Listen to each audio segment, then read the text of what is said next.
आगे बढ़ेंगे। जम्मू कश्मीर के जिला कुलगाम के कई इलाकों में बर्फबारी का सिलसिला शुरू हो चुका है। जिले के वाला इलाकों के साथ साथ मैदानी इलाकों में भी जबरदस्त बर्फबारी हो रही है। जिले के काजीगुंड, दमेहाल, हांजीपुरा और अहराबल में कई इंच बर्फ जमा हो गई है। ताजा बर्फबारी के सबब कई अहम राब्ता सड़कों पर ट्रैफिक की आमदोरफ्त मुतासर है।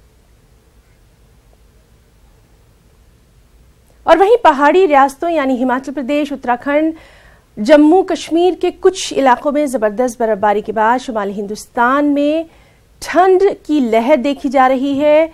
लोग गर्म कपड़े पहनने के बावजूद कांपते नजर आ रहे हैं। स्कूल जाने वाले बच्चों को काफी दिक्कतें पेश आ रही हैं। बल्कि हम आपको ये बताएं कि अपने रोजमर्रा के कामों को जाने वाले लोगों को काफी दिक्कतें पेश आ रही हैं। जबरदस्त कोहरे और विजिबिलिटी में कमी की वजह से 10 ट्रेनें ताखीर से चल रही हैं।